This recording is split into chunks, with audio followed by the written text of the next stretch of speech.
Hi, everyone. Welcome to our chats today. We're talking about the musician's path to sound healing. And I'm here with Linda Klinger, who's a Reiki master teacher and sound therapist at Love Song Reiki. Welcome to Ascension and 5D Chat, where we discuss what is happening with our planet's ascension journey. I am Rachel Chamness. I help lightworkers connect to their spiritual helpers and light path. I am really excited to talk to you today because we have a similar background of being singers. And I had a wonderful session with Linda with sound healing forks and your unique sound healing with Reiki. It was so beautiful. I really loved it. It was great. And I was really loving this whole idea about all the singers or musicians who are now sound healers and how it calls us. It does. And I never even heard of sound healing until a few years ago, and then bing, bang, boom. I'm like, oh, Isn't that funny? You know, I was a singer. I was an opera singer, and I was not working much because I had a baby. I was barely working, and I was miserable. I wanted to get back so bad, and I had all this like angst, and it was just like an everyday like, rah! And then I discovered sound healing, and it just all went whoosh. It was just gone, and I was like, "This is amazing. This is what I'm supposed to do." Yeah, and mine's on the back of Reiki. So, and I always knew I needed to use my voice, and I haven't been using my voice since college. I did weddings when I was right out of college, but after that, we moved around so much, I never was able to use my voice, and I always felt like I was disappointing spirit because I wasn't using my voice, other than blasting out in the car, or in the shower, and so when sound healing started coming into my awareness, I mean, I'm still not using my voice for it, which you and I have been working on, releasing that. But even using tuning forks or crystal bowls, it's just, opened up a whole new avenue where I'm stepping back into the fold of music and not feeling like I'm disappointing spirit anymore. That was a big part of it for me, because I always felt like I know that singing is my path. I know this is what I'm supposed to be doing with my life. Mm-hmm. And yet, why is it so hard? Why isn't it working? What's happening? What's the block? I mean, I spent years, like 20 years, working on the block. Yeah. What's my block? And it was just that I had it a little bit wrong. Sometimes it takes, I don't know, maybe someone else to like help you see the forest through the trees. Or when I figured it out, I was like, oh. And mine was sound healing first, then Reiki. Right. I had to get talked into Reiki, because I was like, how do I send the sound healing distance? How does that work?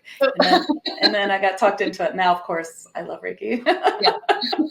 It's everything. But okay, well, I thought one thing I thought was really interesting is when you were working on me with the tuning forks, is that you listen and hear something from the tuning forks that other people don't hear. And now have the musician's ear here, but I don't think that's exactly what it is. I think it's your light working, like extra modality, because I hear it different from you, and I have a musician's ear too. But I feel like there's a connection there between like learning as a musician to listen to the music in different ways, or feel it, or really embody it, that kind of lends itself to sound healing. What do you think? Yeah, because I can hear the differences in the tones, and you can feel the difference in the vibration. And I'm listening for the difference in the tones. And I'm also with tuning forks, it's about feeling the weight in your hands, but it's about the tones that are coming from that fork. And where you were hearing the actual steps, like major, minor, this or that, I'm hearing more of dissonance. I'm hearing a high-pitched whiny sound, or a thud, like if someone has a blockage, or a dead zone in their aura, or like a hole in their aura, it comes out more as like really just a dead sound, like there's just no resonance there whatsoever. So I'm listening more for the resonance and just the overall pitch. Is it tinny? Is it more clear? Is it more focused? So I'm listening for that. I'm not hearing what I would hear as a musician with the different, notes, like, oh, that was a fifth. No, I don't hear that. I hear, wah! Well, that's true. I hear that kind of stuff too. But so with tuning forks, I sort of hear like either it's loud you hit it the same. Yeah. Sometimes it's so loud, it's like, whoo, it had to clear, or now it's clear. Or sometimes if you hit it and it's like nothing, it's like it's in a dead zone. It can't vibrate because there's a block and you have to clear it. So I hear those things too. That's really cool. Yeah. I think that's neat. There is also, I hear more of that stuff when I use my voice, which is kind of a problem because coming from being a performer, I sometimes think, oh gosh, that sounds terrible. Yeah. And then I have to be like, get over yourself. Like that's a block. That's a sign, you know? Right. The dissonance or like it almost sounds like it's off pitch. In the same way that sound waves, you have to tune the sound waves, tune the auric field. And so sometimes even the singing will be like off pitch as we fix the block. Yeah. As a singer, I'm always like, whew, I'm better at it. But to warn people, sometimes sound healing sounds bad and it like gets you all, and that's because that's the block, right? Well, and sometimes you need, and this is strange, and it's coming through with some new forks that are coming out. Sometimes I feel like a grating sound, a sound that's not really beautiful, might actually be more effective at breaking up something that's stuck. It's like think of it as like a tower moment. You're having that chaos to help really, whatever that blockage is, it's really going to break up that blockage.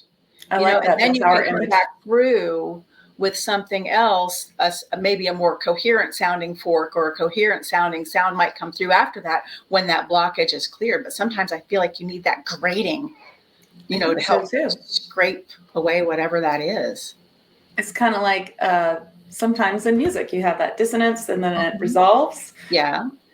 Yeah, I feel dissonance can really break it up. It can really make a big difference. I agree. Well, with forks, or with my voice, because I hear it differently than it sounds on a recording. So I'm like, if I'm to do sound healing for somebody with my voice, it's going to sound different and it really freaks me out. So that's where the forks are nice and handy because you can listen for the coherence or the dissonance that's coming from them. When your body is in a state of dis-ease or discomfort or illness, it's vibrating incoherently. It's in a state of dissonance. And using sound, our voice or the forks, the body hears that coherent sound and it's like, oh, wow, I want to feel that way again. And it starts to retune itself to the coherent sound. And so it can come back into better alignment and can start the healing process. So that's what I find so fascinating about sound healing, that you're able to just by striking a fork or using your voice and sounding a tone, entrainment, your body is able to connect with that tone and start to realign and heal itself. It's like, wow. Isn't that cool? I love entrainment. It's like one of my favorite parts of sound healing. They need to teach us this stuff in school. It's kind of like, I like to explain it like entrainment's kind of where your body's just seeking the higher vibration, I guess. So it's kind of like if you leave a room full of clocks, you just turned on a bunch of grandfather clocks and they're all different. You'll find that you don't have to leave the room. You'll find in about an hour, they'll all be at the same rate. It's like holding hands and your heartbeat is synced. The entrainment is just seeking that higher vibration. And, that's how a Rife machine works. Do you know anything about Rife machines? No, I've heard of them and I know that you're using frequency to heal, but I don't have one. I have one and they're so cool. Yeah, we just use it for us. And that's basically how it works. It just like bombards your body with the correct hertz. Or sometimes it uses like a molecular weight to put something into your body. It uses a lot of entrainment where it just bombards you until your body's like, oh, that's where we should be. It's so neat. I love it. It's very cool. Very cool. Well, let's talk about how the audience reacts to the musician or the music, any kind of music. Right. Well, think about it.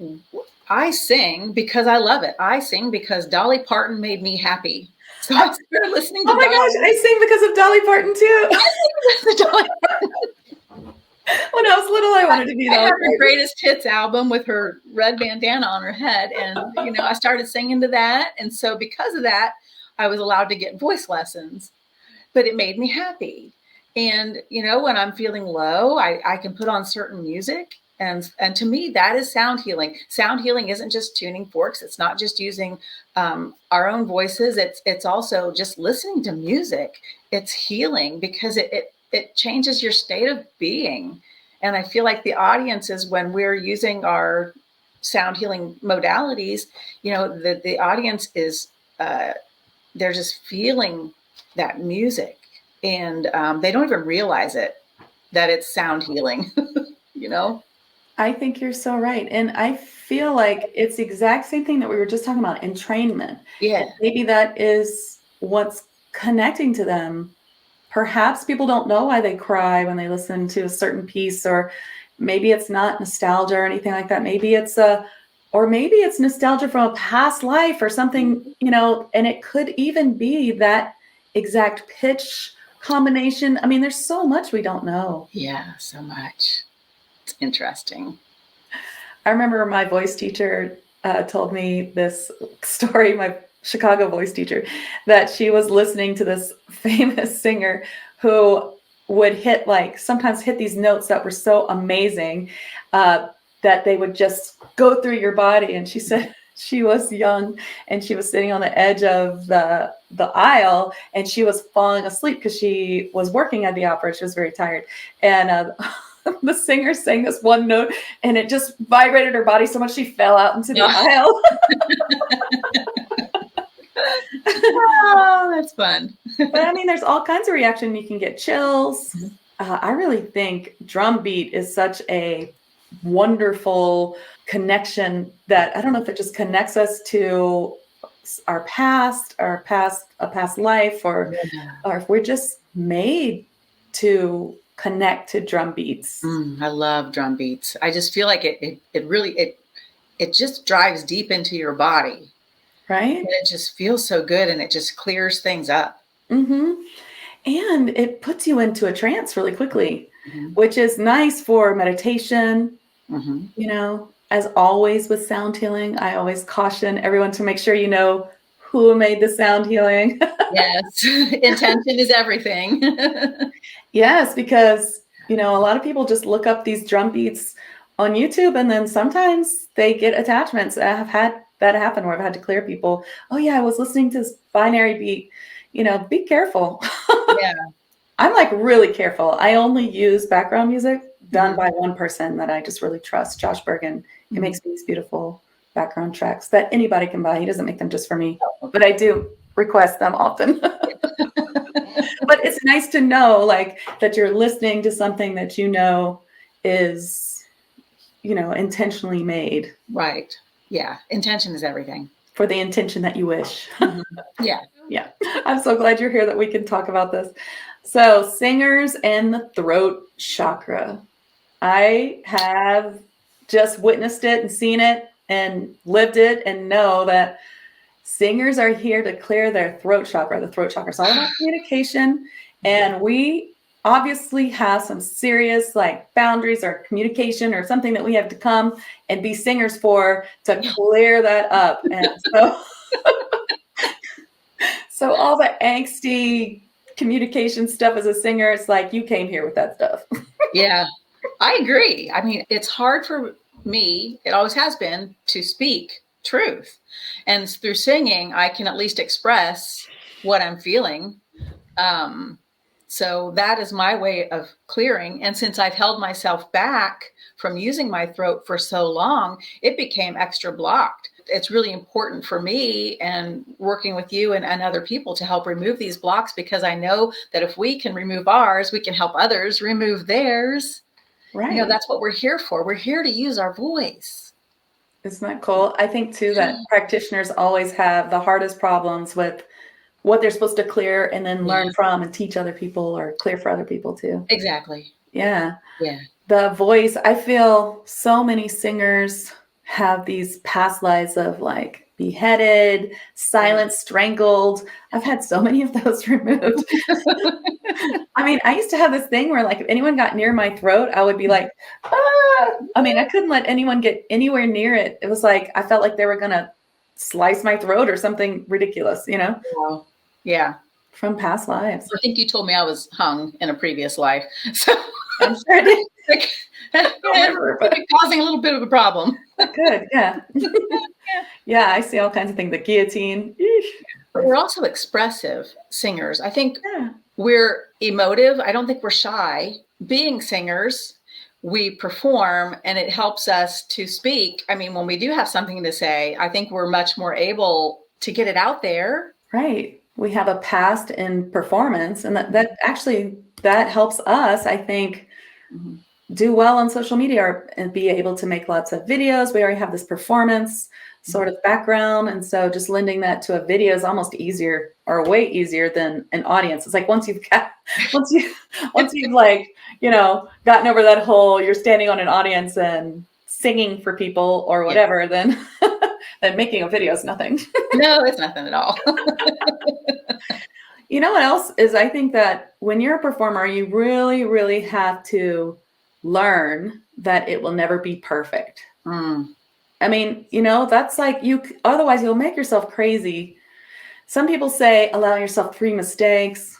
I just allow myself many mistakes. I mean, that was the only way I could get through. I made many mistakes all the time, you know, and people don't often remember the mistakes, maybe sometimes, but hopefully they remember the best part, you know. And actually, if you do make a mistake, that can really lead you on stage to then produce the most beautiful thing you've ever done, because it's like, dang it, I'm going to make up for that and make sure that that's not the part they remember. And wow, it can really, you know, I remember too, like auditions that I bombed. The next audition, I was like, this is going to be the best audition ever. Always get hired on those, you know, so everything has a purpose, people. And we're performers. So if you've been a singer, you're a performer. So you're just comfortable in front of a crowd. You're comfortable in front of a screen. I make a lot of mistakes. I might reshoot a video a few times more than 3. But, you know, but eventually I get it out there, and it's just realizing we're not perfect. We're human beings, and working with sound for ourselves and with others. When we're working with others with sound, we're also healing ourselves because we're sharing this space together. So I know that over time, the throat for a person like me or like you who's had these blocks is opening. It's doing what it's supposed to be doing in the time it's supposed to be doing that. And I just have to trust that spirit is doing what we need it to do. Right. You know? I make lots of mistakes, and sometimes I edit them out and sometimes I just don't.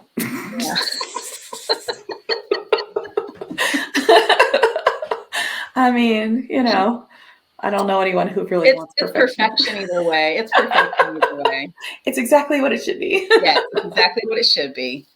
So if you're out there and you're a singer or musician and you really get this whole, like, you can make mistakes, I want to hear, do you feel like it helps you with making videos or whatever you do for social media? We'd like to hear in the comments, and we'd love to hear about it. So let's talk a little bit about sound healing in general and how it is expressed in so many ways. I heard someone last year, and it's one of those aha moments. They said, when you're making an intention or when you're setting an affirmation or you're declaring something for yourself, it's all well and good to do it in your head, but do it out loud, because your voice is your own sound healing. And I was like, what? This is amazing that you're talking about this. I just hadn't put 2 and 2 together. So now when I'm speaking with my clients or whatever after a session, I'm like, if something comes up, you need to speak out loud to your body. Tell your body that you love it. Speak out loud. It's just like singing. It's out there. It's projecting. It's intentional. If you speak it out loud, it's putting your thoughts into direct action. And direct action is needed for intention. Oh my gosh. I have really been thinking about this so much the past few weeks, that Speaking out loud is so important. And I have for years told my clients, oh, you can just think it in your head. You don't have to say it out loud. But now I realize that speaking out loud is such a huge difference. You're really using that. Yes. Yeah. And I realized too that in some of my most difficult sessions, like sessions where I was really removing something really gnarly from someone, I realized that what worked better than anything was speaking out loud everything I was doing. So I wasn't just like bringing in this energy, that energy, doing this, that. I was saying it as I was doing it. I actually have had a few times where I've had sticky areas where I've had to tell the client, okay, I need you to wake up from wherever you are right now, because they tend to go into la la land. And I need you to verbally out loud release whatever this stuck energy is. We don't know what it is because it's just a sound. It's just a frequency, but it's stuck. And I need you to speak out loud. And the one lady, the very first time I ever did it, she spoke out loud to release it. And literally her shirt lifted up off of her body. And we were both like, what is that? That's amazing. It was the freaky, cool, amazing thing, because I wasn't near her. She wasn't moving, but her shirt lifted up off her body. And that was like, holy cow. So now when I feel like there's just something that isn't just moving and it just won't move, I tell them, I need you to wake up and verbally out loud, send it with love, kindness, compassion, but send this away. And it works. You feel chills. I'm getting chills right now because I know that it works. It makes you feel funny because you're like, I'm supposed to be helping them relax and feel so much better. I have to wake them up. But no, that's important. Yeah. Saying it out loud, it makes all the difference. I do my morning affirmations out loud now. I don't do them in my head. Yeah, I've been doing everything out loud. I make my clients say, and so it is. So if I feel like it's too much for them to repeat, then I'm just like, now wherever you are, you say, and so it is. Because I do a lot of distance recorded.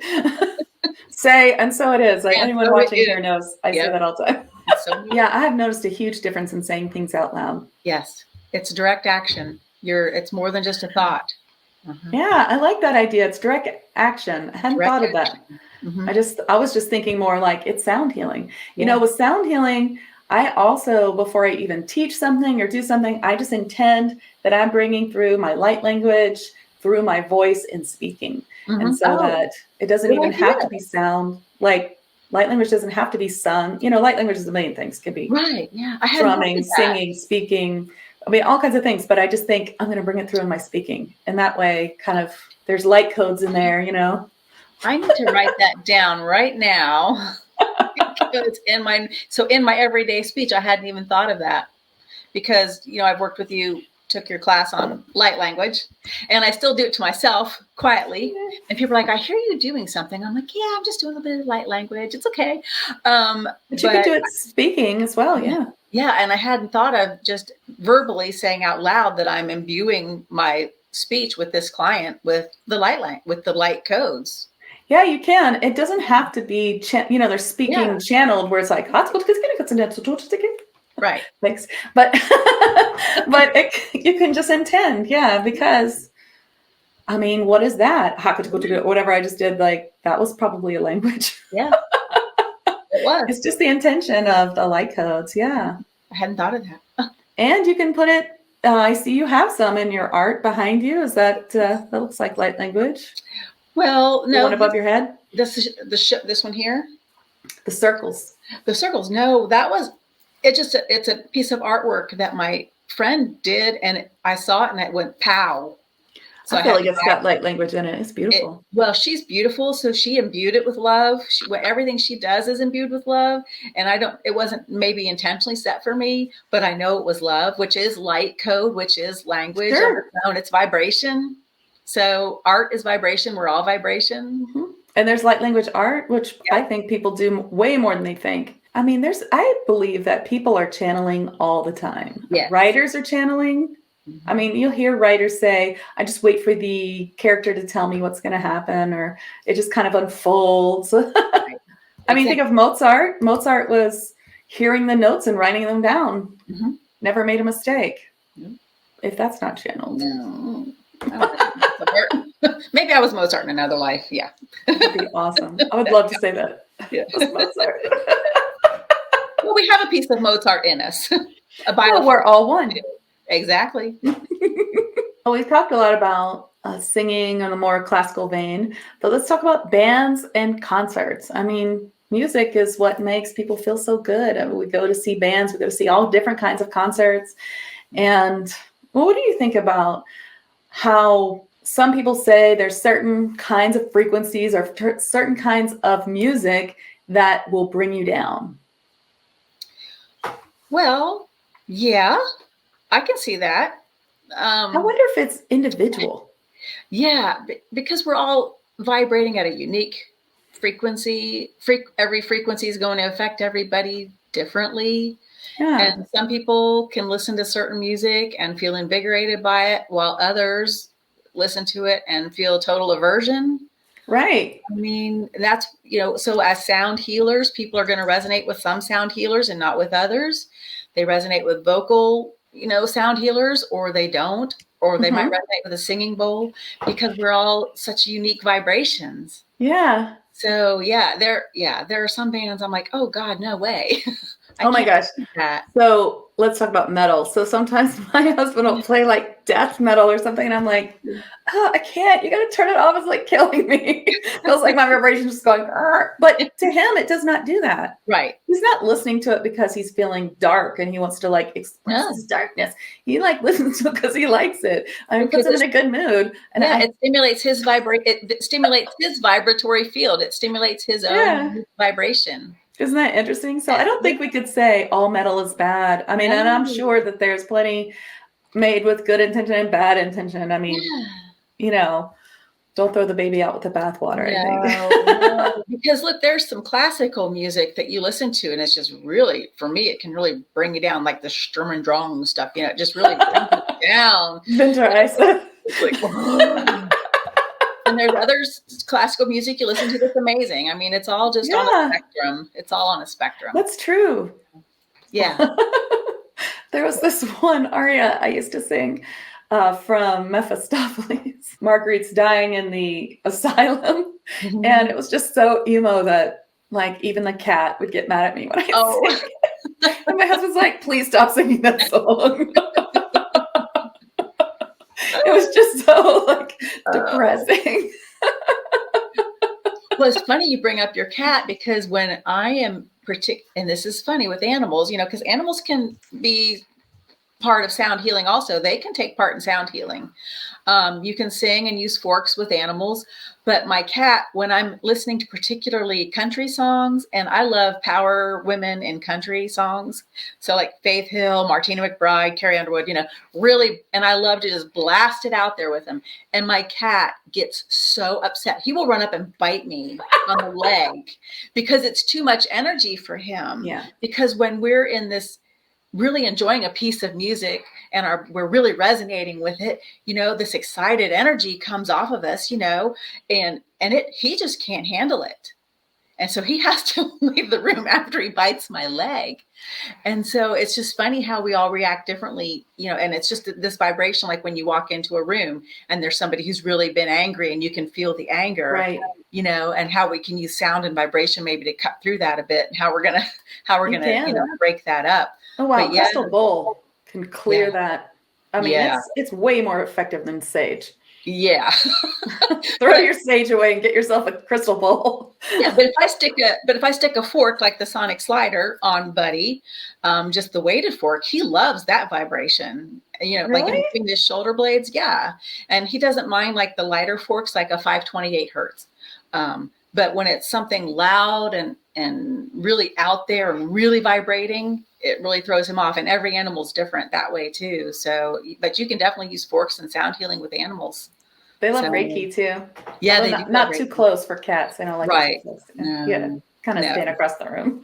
Yeah, Buddy's pretty much out of the room if I'm offering him Reiki. So if I can give my cat Reiki right on, then I know she has got to go to the vet. Yep. That's the only time he's ever let me really give him Reiki nearby was when he was sick. Mm-hmm. So, yeah. My cat would bite me too, the cat I had when I was singing that song. She would bite me and run out of the room. Yeah, it really makes you question your own singing ability and your voice. Like, wow, I think I was getting way too into it and like really activating this sort of like dark, depressing like emotion within myself. I mean, yeah. it's a long time ago. Did you find that after you would sing that song, you would have to do some type of clearing? Well, I didn't know about You it didn't know then. back then. Yeah. Yeah. But I probably did have to cheer myself up somehow. Yeah. Yeah. Yeah. I can see that. I don't remember if it's 20 years ago, but yeah. Yeah. I have never used a tuning fork on my cat. Now I really want to see if she'll like it. Yeah, he really likes it between his shoulder blades. So just test it and see.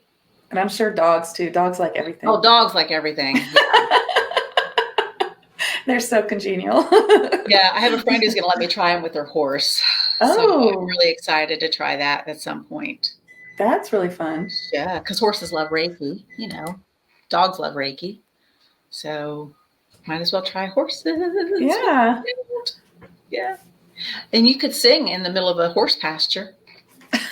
No, really. Why not? Why not? Well, you can sing anywhere. Well, you've seen the videos on social media, going back to social media, where people have their violins and their pianos and they're out with the elephant or they're in front of a herd of goats or something. We should go to the zoo and do some sound healing for all the animals. There you go. You use bowls, don't you? Use crystal bowls? I have one bowl. Because I went right into forks pretty much after I got that bowl. I crave bowls. I love bowls, but I use forks too most of the time. But I feel like right now with all of us, we tend to, you find a new modality and you want to hop into that and then the next and then the next because it's all so exciting. But I feel like right now it's time to go a little bit more inward and just stay a little compressed and not branch out right now into other stuff. I don't know what the feeling is, but it's like I don't want to you can get too carried away and then do too much. That's true. Maybe it's just that there's something you're supposed to like discover and they're like, don't go yet. There's something there still. You just listen to the intuition and whatever spirit's telling you in the background. And I'm just, so I love the bowls and I'll listen to other people play them and I love them. I want one, but I'm not doing it yet. Same thing. You know what? Me too. I have been saying I'll buy crystal bowls for like 10 years and I have never done it. I love my forks. They're so easy to carry around. But I love it when other people play it. I'm just in heaven. Yeah. Right. Exactly. I do a lot of sound baths, or I did when I lived in Baton Rouge with other people who had the bowls. So we just kind of do it together and it was great. We'd use, singing, the bowls, shakers, all the different little things. Do you use shakers? No, that's on my Christmas list. The Koshi chimes, they're the wooden ones. Oh, I love the Koshi chimes. That's on my Christmas list too. It's on my Christmas list. It's on Those are amazing. Well, the secret is you put things on your Amazon wish list and then your husband doesn't know what to buy you. And so you make sure it's at the top. It's just going to be like, here's the link. No, I'm more subtle than that. And then he thinks he's done really good. I want to show you something. So I love shakers and rattles. I use them to clear out the auric field or just to clear out stuck energy. I don't know what this is, but I bought it once with Carrie Mook. We were out shopping. She's another sound healer, and we were like, we need these right now. Oh, yeah. Yeah. I think they're like nutshells. Yeah, yeah. And then this I got on Etsy. Yeah. You can feel how that just clears your auric field. I also use a tambourine. It's right behind me. Yeah. I use a tambourine and I do it down the center. I think I did that in your session, up and down the center, and that feels good. Well, I use the ocean drum when I bought this house. Ooh, I love my ocean drum. It's very mermaidy. I used it because when we bought this house. I wanted to sage it, but I just felt like it needed energy moving through it. So I used it room to room, and I had the windows open. I'm sure the new neighbors thought, "What the heck?" But just helping move and clear out. I don't have any rattles, but I had that ocean drum. Oh, love it. Does yours look like this? No, mine looks like an actual little drum. Oh, it's not this? No. Oh, that's thunder. It's like a thunder. Yeah, I thought that's what you meant. I love this thing. No, let me go get my mermaids. for you. No, I'll be right back. No, it has BBs inside. Jan's husband uses them at her sound healing.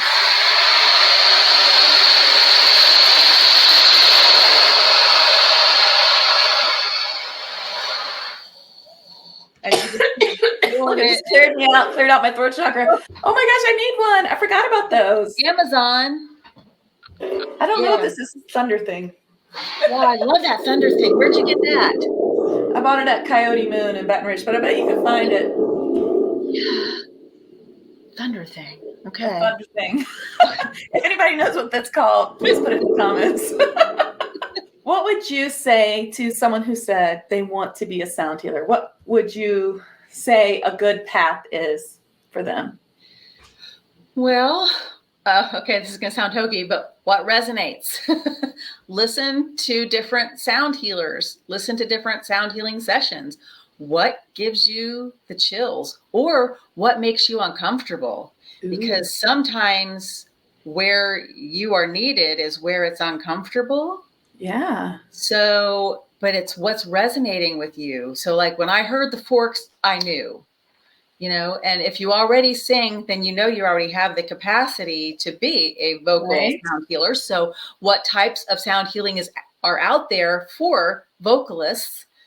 And just start investigating and find the different people online that resonate. But always when you're looking at people online, Rachel and I were talking about this earlier, listen to people and set the intention that you're only going to find the information or the healers that are for your highest, absolute, and best good.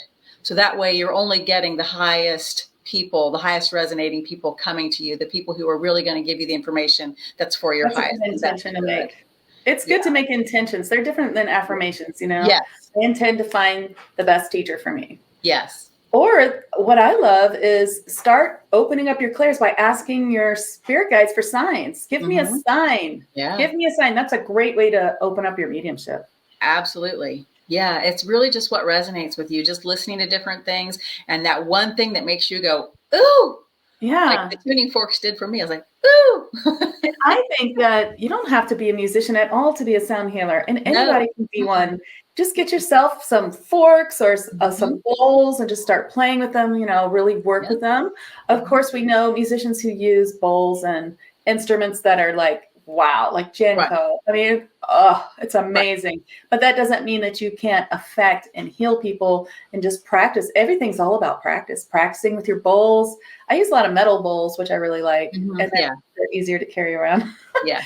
And I think that an easy way too is light language, because you can just be attuned to light language really easily, and you can link it to all kinds of different things, dance, art, speaking, singing, drumming, or even an instrument. I help people bend it towards instruments too. Yeah.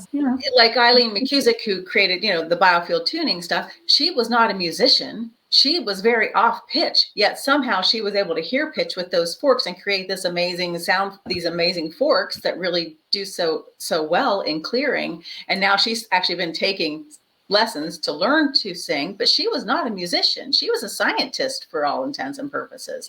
So yeah, you don't have to be a musician to be a sound healer. You just have to resonate with, oh my gosh, that is so amazing. What can I do? Because if you love it, that means maybe you're supposed to be investigating it and doing it.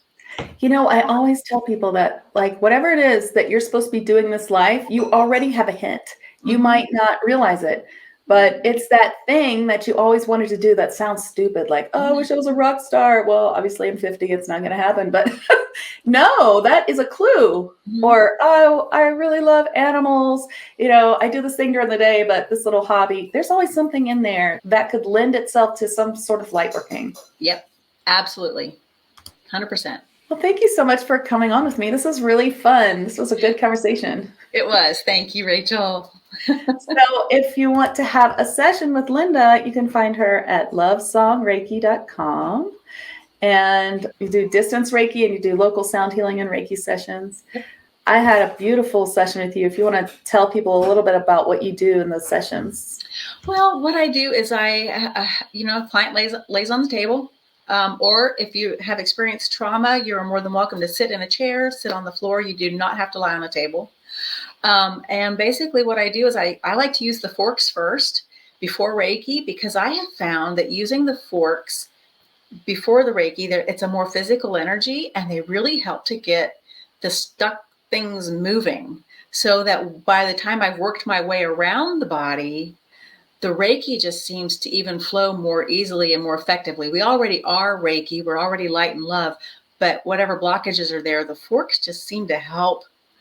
The sound, the vibration seems to help the subtleness of the Reiki just work even more effectively. And I just feel like clients get so much more relaxed, even having the forks first and then moving into the Reiki. So it's just really interesting to be experiencing this over the past year. I thought it was really cool how you used that one fork to remove trauma. Yeah.